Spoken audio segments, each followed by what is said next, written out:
fotografias, pouca memória. Nos anos 80, final dos anos 80, alguns artistas faziam performance aqui no Ceará, mas era uma coisa meio rara e era estranho, porque você vê que nem os jornais documentaram na época. O próprio Salão de Abril não tinha como resolver aquilo, porque apesar da performance ter sido aprovada pela comissão, apesar de todos os detalhes técnicos que eu escrevi como projeto, isso não foi nem documentado, né? 10 anos depois, foi a Leuda de Castro que, falando do Salão de Abril, da efervescência do Salão de Abril nos anos 80, ela sentia saudades dessa performance, chama-se Pocilga, ou Comilança. A performance em si, ela tratava da questão pessoal do artista, que era sentir-se gordo, sentir-se volumoso, sentir-se ocupando espaço demais no mundo. Então, eu me lembrei de uma coisa que acontecera na minha infância, quando eu vira um pedaço de porco podre no meio de uma construção e no meio de malícias, espinhos, aquelas coisas, e aquilo ficou na minha memória. Anos depois, eu tratando desse tema, da questão da alimentação, da comida, né? Eu comecei a pensar por que as pessoas comem animais e por que elas se deliciam com a mortandade de algumas espécies.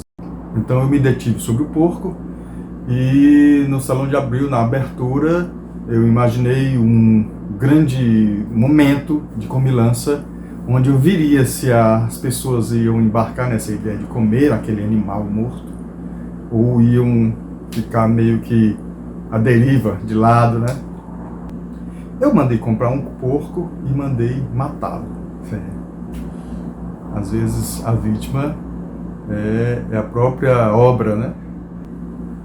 Eu peguei todos os sons da mortandade do porco, as pancadas, os gritos, os guinchos. Depois eu preparei todo um jantar, assim, como diriam, como manda o figurino, né? O porquinho lá preparado, com a maçã na boca, cheio de condimentos e a beleza mesmo da questão cênica, né? De receber um porco todo preparado, num carrinho e tal. E eu preparara antes um garçom. O garçom estava muito bem paramentado, gravata borboleta, aquele distanciamento, falando francês. O ator era o Acácio de Montes, né? Foi fantástica a participação do Acácio. Uma toalhinha de lado, um isolamento cênico, e aí ele atendia os pedidos, mas todos os pedidos levavam ao poema.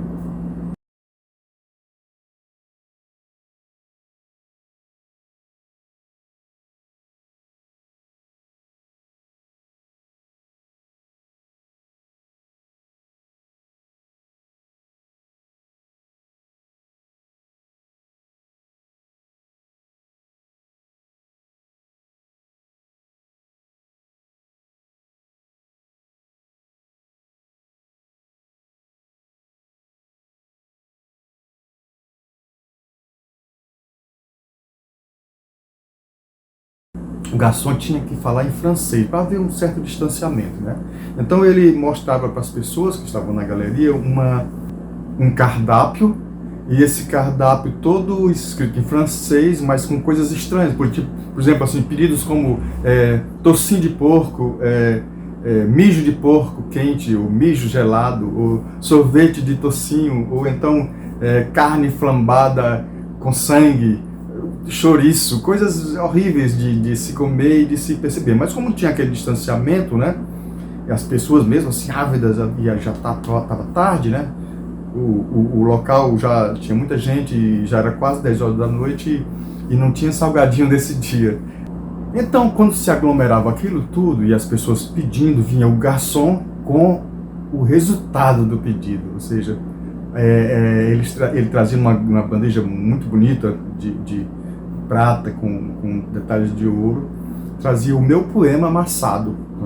A resposta ao pedido era o próprio poema. As pessoas abririam o poema e viriam a experiência do artista documentada naquele poema.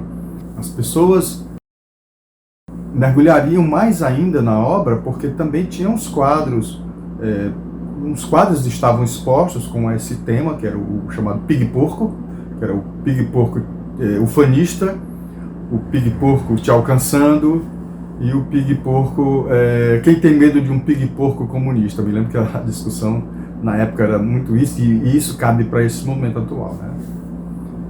Então, eu passava um tempo recebendo as pessoas ali sentado numa mesa posta, muito cheia de candelabros e castiçais. Eu passei um tempo ali recebendo as pessoas, sentado, com os castiçais, a mesa posta, vinho, tomei bastante vinho nesse dia, interessante, a adrenalina não deixava nem sequer fazer o efeito sobre mim. E aí tem um momento que o garçom chega, eu chamo o garçom, ele chega e eu peço o porco. Só que quando ele traz o porco, e causa aquele frisson, aquele alvoroço, porque o porco vinha num carrinho, muito bem ornamentado, muito bonito, né? Aquele cheiro e tal. E aí ele imediatamente liga o equipamento de som que estava postado na sala, que fazia parte do pedido da performance, né? Como eu sabia de cor toda a questão da mortandade, das pancadas, dos guinchos, cada movimento meu em direção ao porco, né, com a faca e o garfo, dava aquele efeito dramático muito potente. Então as pessoas, eu olhava assim de relance, as pessoas sentiam, sabe? Eu mesmo sentia, porque aquilo para mim é inédito. Aliás, a questão de ineditismo da performance é necessária. É preciso que haja um espaçamento para a própria emoção do artista e das pessoas se extravasarem, porque é uma grande descoberta, na realidade é um roteiro, ninguém sabe o que vai dar. Mas eu esperava que alguém entrasse na performance. E quando veio, foi justamente o André Garcia, que era um artista plástico, bem corpulento, bem forte. E quando eu olhei para ele, né, e olhei para o porco, ele parecia o próprio porco. Então eu entreguei a cabeça do porco para ele, e aí começou a verdadeira comilança. Algumas pessoas não quiseram comer, e outras se sentiram muito à vontade. Então houve aí um divisor de água, e é para isso que serve a performance, para fazer com que as pessoas se expressem ou não. Para o final, eu imaginei que as pessoas devolveriam o poema jogando em cima do artista, né? Amassando e jogando de volta para o artista, que seria o fechamento, mas isso não aconteceu.